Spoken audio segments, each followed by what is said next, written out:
Now, the Institute of Economic Affairs is proposing the establishment of a West African Electoral Commission to oversee elections and the smooth transfer of power from one democratically elected government to the other. Other key recommendations made at the forum included the fact that Ghanaians should be made to vote in the constituency in which they work, since they tend to spend more time there than at their various homes. Officials also called for an amendment of Section 46 of Act 284, which requires the written consent of the Attorney General before election-related crimes could be prosecuted, to allow the police carry out prosecution of all electoral offences. Senior Research Fellow at the IEA, Dr. Rasford Jampo, has been making some strong cases for immediate steps to be taken to ensure electoral reforms. Look at this. There must be a fixed number of constituencies to be reviewed periodically in accordance with the law and in line with population movements. So, however, that there will be no review of constituency boundaries in an election year. Security at the polling station must, as far as possible, be under the command of the presiding officer. You are also part of the important stakeholders in Ghana's electoral process, and so your views and proposals will contribute to the fine-tuning of Ghana's electoral system and ultimately ensure transparency and acceptable election results. Well, that's not all. Former chairman of the NPP, New Patriotic Party, that is, Peter McMahon, presented a paper by Professor Michael Quay on the topic towards free and acceptable elections. He called for the satellite transmission of election results to encourage greater accountability and transparency. Parliament should enact appropriate legislation and make other institutional arrangements to ensure that monies are provided for the EC timeously to avoid crash programs and attendance deficiencies. A political elections timetable or timelines for elections must be firmly agreed upon by the EC, political parties, and other stakeholders, and backed by legislation. The EC should streamline the procedure for compiling the transfer, proxy, and special voting list. The IT division of the EC should be revamped to keep pace with the latest development in the industry and system. Let's talk about this over the next few minutes. I have here in the studio with me Dr. Opoku. He's a political science lecturer at the University of Ghana. You're welcome to the program, Doc. Thank you. Look, you heard some of these things. Before we go pick each one after the other, what's your general overview about electoral reforms here in the country? Well, thank you. I think we've had 6 elections since 1992. And during the period, we've had 2 changes in government, from one government to the other, which is leading some people to say that Ghana is almost consolidating her democracy. So I think we need to be very careful as to how we proceed with an election system that has this record. However, there have been 2 developments in the last 4 years that makes me think that we need to look at the laws again. One of them is what we heard and saw during the court case, when we were shown numerous instances of inaccurate information on the pink sheets, which nearly threw this country into chaos. And then in the last, I think about 3 years ago, a team of Africanist, podcast scientists did a study on Ghana, including Paul Nugent, and they concluded that the widely held view that Ghana's electoral democracy is consolidating is a convenient myth. And they have 2 explanations. One of them is that they found that we have a bloated voters register. And 2, we have what they call block voting or collective political behavior. And they conclude that these 2 are likely to be Ghana's third force, or the third force in Ghanaian politics. So I think we need to look at this again, because if the elections are going to be acceptable and to be credible and have legitimacy, then we have to look again at what factors are making it very difficult for them to have a clean voters register and so on. So I think there's a need, as the evidence in the last 4 years have shown, to rethink some of these laws. At the same time, I think that we need to proceed very carefully, because we have a system that is has been able to run 6 elections, 2 of them a party in office handing over peacefully to the other without problems and so on. And that, for me, is a huge achievement, you know, in a continent where often we've had crisis and chaos. So, yes, the evidence shows that we need to take some look at our laws. And then, of course, there are other problems. I mean, if you look, for example, at South Africa, the Electoral Commission has some 7 days to declare the results. In Ghana, it's just 48 hours.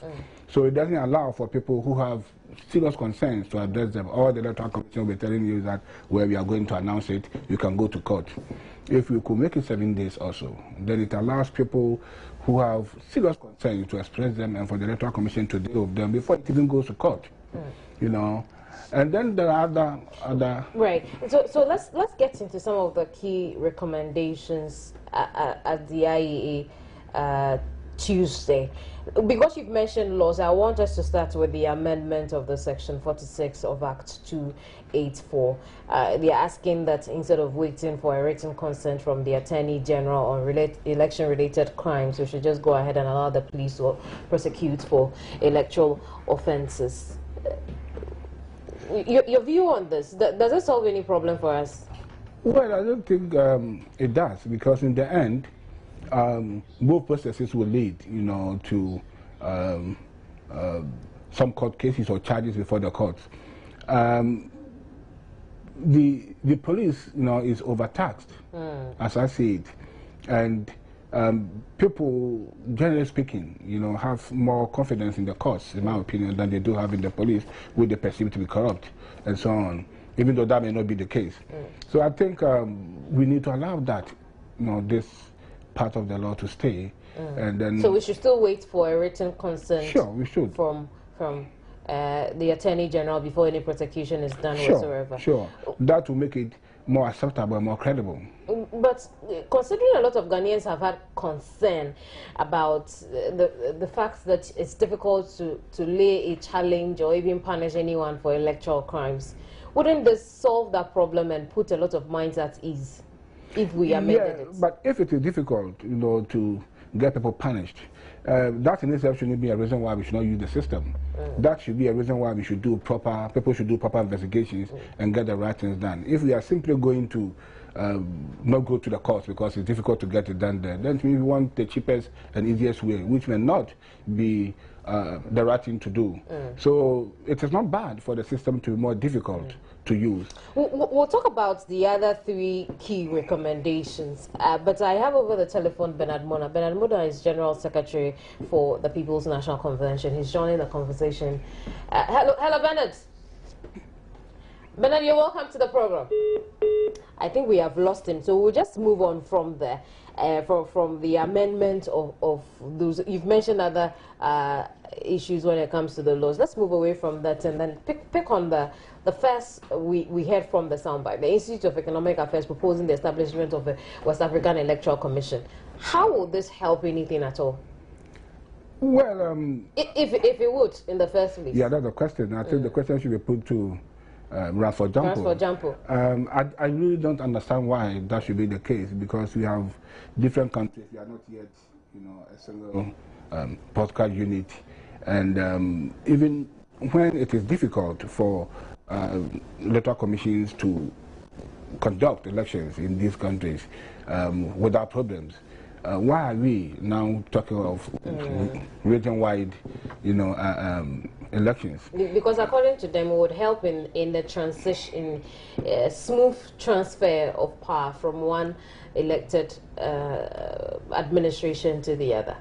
Well, you see, first of all, we need to understand that elections everywhere, historically and globally, would have problems. Even the U.S., you remember 2000, what happened between Al Gore and George Bush. So there will always be some problems.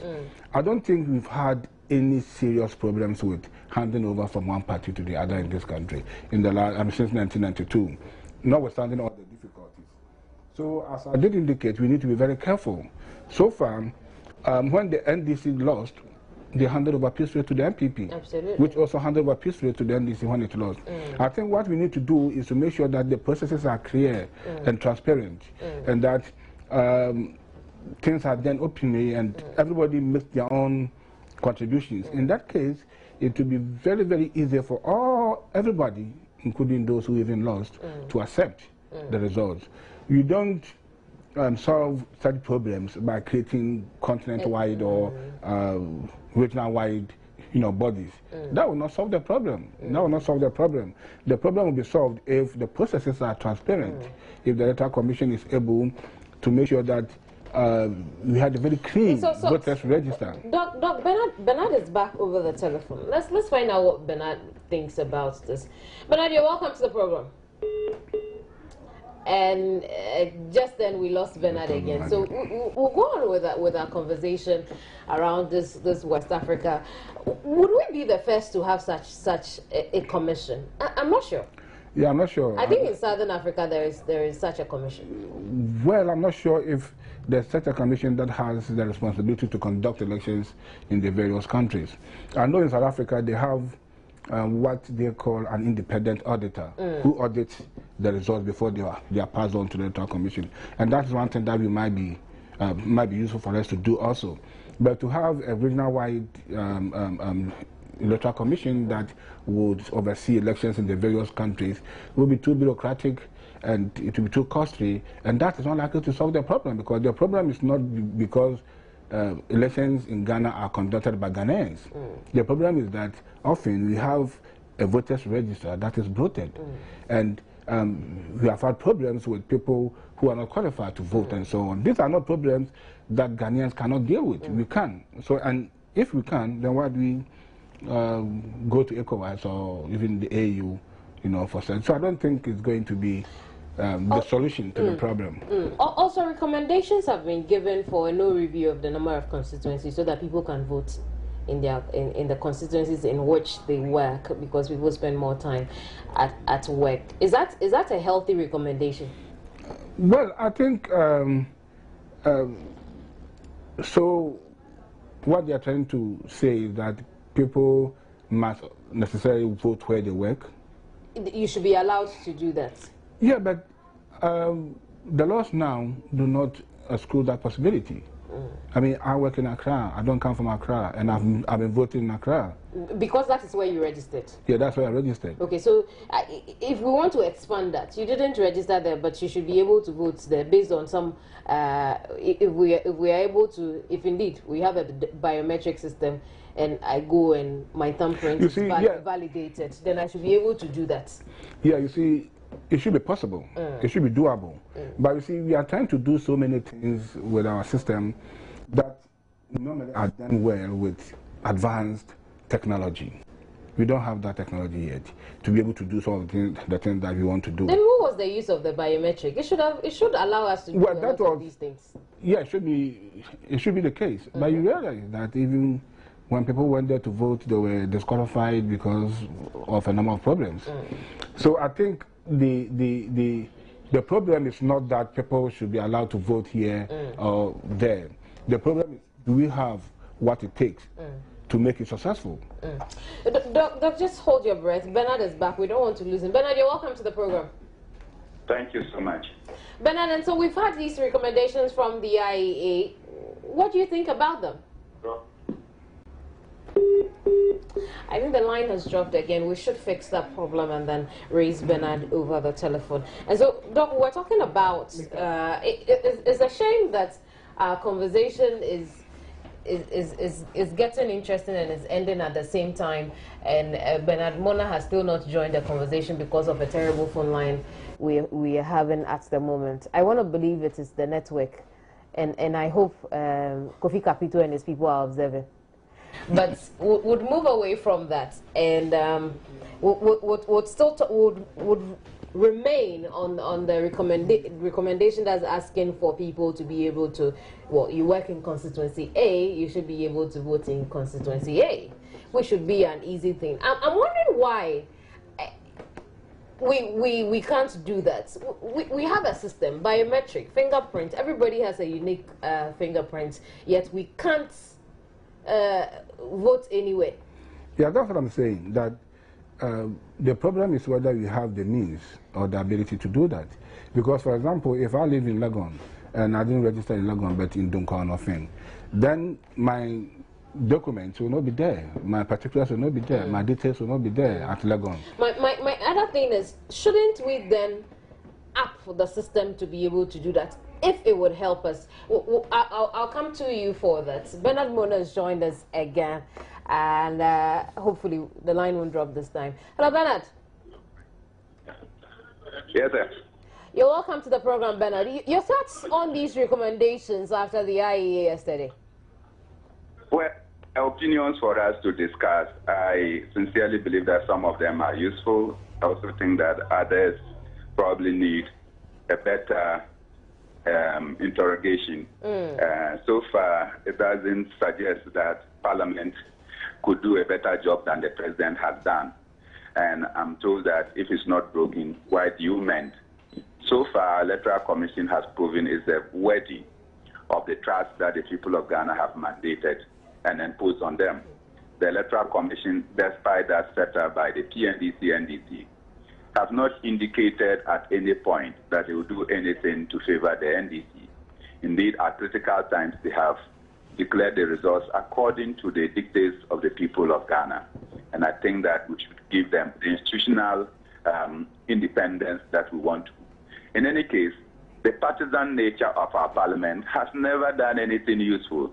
Which appointee in Parliament, apart from those who have had difficulties with their citizenship, that you've seen that Parliament have rejected, despite that some of them have shown gross incapability of the positions that possibly they are going to handle. So Parliament surely is not the answer to determining the suitability or neutrality of people that are appointed. It's just possibly another waste of money, expenditure, resources, because if Parliament will go through, we all know what goes to the background and all the things that happen. So I think that it is important for us that, look, the Electoral Commission has distinguished itself in its performance, and there should not be anything. The other issue about constituency redemarcation and what have you, I listened to the argument, and I was a bit taken apart. What we need to do in this nation is to take people like Professor Michael Quay to have a complete tour of this country so that they can appreciate that, look, people live in remote areas, and yet they are supposed to be represented. Somebody has to represent them, and you have to reach out to them. It's not just numbers that matter, but it is that wherever any Ghanaian is, that person must be represented. And I have only cited just one stretch because it is the easiest route that we can take. If you go into Bole, Bamboy, you go into the Upper West region, you know where Bole is. Even those of us who are privileged to be using strong cars, you do 2 to 3 hours on that stretch, driving from the beginning of a constituency to the end, just on the main road, using a strong vehicle to travel along that road. Now, there are people who live in the outside of the roads that as an MP you need to get to, you need to affect. So you're saying that because they do not have the population numbers, they must not be given a representation because some constituencies are overly populous. The other disadvantage by the number business that we are introducing is that people should be punished because they possibly might have heeded to national policies of planning their families, and therefore they are not populating their areas. And in areas where people have become street parents, street grandparents, and street children, they should be rewarded with representation simply because they have the population numbers. I think that it will be totally miscarriage of justice.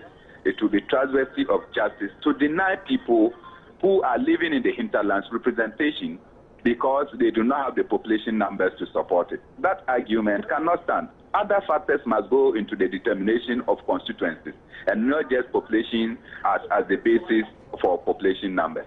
The final thing as West Africa Electoral Commission, I don't know where that fits with our 1992 Constitution, which posits the Electoral Commission of Ghana as being responsible for the actions and inactions of our elections. Maybe we need a constitutional overhaul in order to begin to even consider whether that is appropriate or not. But Bernard, these 3 points you have made, they seem to have been the key recommendations made at the IEA. Totally, you haven't been impressed by any of these 3 pointers. What impressed you as far as those recommendations are concerned? Which ones can we handle perhaps immediately? I'm not sure that these are the things that we should do in order to ensure electoral reforms. Maybe what we need to do is probably to define the role of the party agents. Will that be an issue for the Electoral Commission to take, since also part of ensuring transparency? For instance, the PNC has not been able to station people at all the 64 registration centers that have been open because of lack of funds. And so other political parties that have funds are able to do so. And I keep saying, look, if you put people permanently at a station for 10 days, 2 people at a time, each of them giving 10 cedis a day, multiply that by 64,000 polling registration centers, and multiply that by 10, and multiply that by 2 people at each polling station, and tell me how much we are going to do. Obviously, it tells you that this is huge money that has to be spent just in order to police this. This is not money that is available to the People's National Convention. So any electoral reform that does not take into account the abilities of parties and their agents to stay at the station is not going to yield the needed policing of the ballot. Neither is it going to ensure that the ballot is not affected. And so these are some of the areas that I think that we should look at. In other words, would you say this attempt to provide recommendations for electoral reforms was a failed one? No, it wasn't a failed one. I think that some useful ideas came up, like we did. These were the proposals of an individual. It provided a background for us to interrogate and to check how efficacious those proposals will be. My personal position on that, on the 3 main issues that I've talked about, I'm not sure that they are the effective way of checking our electoral difficulties. But I thank you very much. Thank you for having me. And the studio still with me is Dr. Opoku-Edu. He is a political science lecturer at the University of Ghana. I almost gave you Bernard Mona's position. I turned you into a politician for a second. Yes. But your position, both of you seem to be on similar positions when it comes to these key pointers from the IEA forum. If we don't need this, then we must need something else. What should that be? Yeah, you know, as I indicated, a lot of things came up during the court case. And in the various judgments or the various Supreme Court judges, some of these things were highlighted. One thing that came up around which we didn't have any consensus, for example, was the whole question of overvoting. And why have we, something in our books that is subject to interpretation? Asidun Ketia was saying one thing, Baumia was saying another thing. We need to look at that. Because these are the kinds of things that may, in the long run, lead to some chaos or crisis after elections. Now, what about the voters register that we have? How clean is it? How bloated is it? These are the issues that came up at the Supreme Court. Now, we need to look at these. We need to look at these. I want to believe in the future that will be done, considering we just ended a limited voter registration exercise. Hopefully in the future the Electoral Commission will take note of that. But we'll end our conversation here. Thank you very much for passing through the program. Okay.